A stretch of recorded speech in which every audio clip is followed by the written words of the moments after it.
আসসালামু আলাইকুম football fans. আমাদের চ্যানেলের আরও একটি নতুন ভিডিওতে আপনাদের সবাইকে স্বাগতম।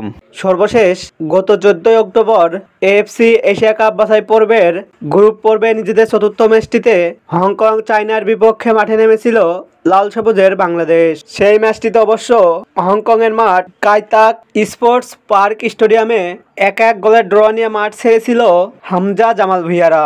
মূলত এই ম্যাচটি ড্র করায় 2027 সালে অনুষ্ঠিত হতে যাওয়া এশিয়া কাপের মূল পর্ব থেকে ছিটকে গিয়েছে বাংলাদেশ ফুটবল দল। হংকং চায়নার বিপক্ষে ম্যাচটি পর এবার এএফসি এশিয়া কাপ বাছাই পর্বের আরও একটি ম্যাচ খেলতে মাঠে নামছে কোচ হাবিয়ার কাবরেরার শিষ্যরা।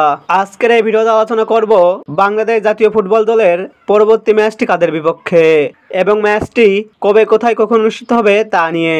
মূল ভিডিওটি শুরু করার আগে আপনি আমাদের চ্যানেলে প্রথমবার এসে থাকলে চ্যানেলটি সাবস্ক্রাইব করে পাশেই থাকুন। এএফসি এশিয়া কাপ বাছাই পর্বের গ্রুপ পর্বের নিজেদের পঞ্চম ম্যাচটিতে এবার চিরপ্রতিদ্বন্দ্বী ভারতের বিপক্ষে মাঠে নামবে লাল সবুজের বাংলাদেশ, যেখানে সর্বশেষ প্রকাশিত ফিফা র্যাঙ্কিংয়ে 1894 পয়েন্ট নিয়ে র্যাঙ্কিংয়ের 183 নম্বরে অবস্থান করছে বাংলাদেশ। অপরদিকে 1096 পয়েন্ট নিয়ে র্যাঙ্কিংয়ের 136 নম্বরে অবস্থান করছে ভারত। তাই বর্তমান ফিফা র্যাঙ্কিং অনুযায়ী বাংলাদেশের থেকে 47 ধাপ এগিয়ে রয়েছে ভারত।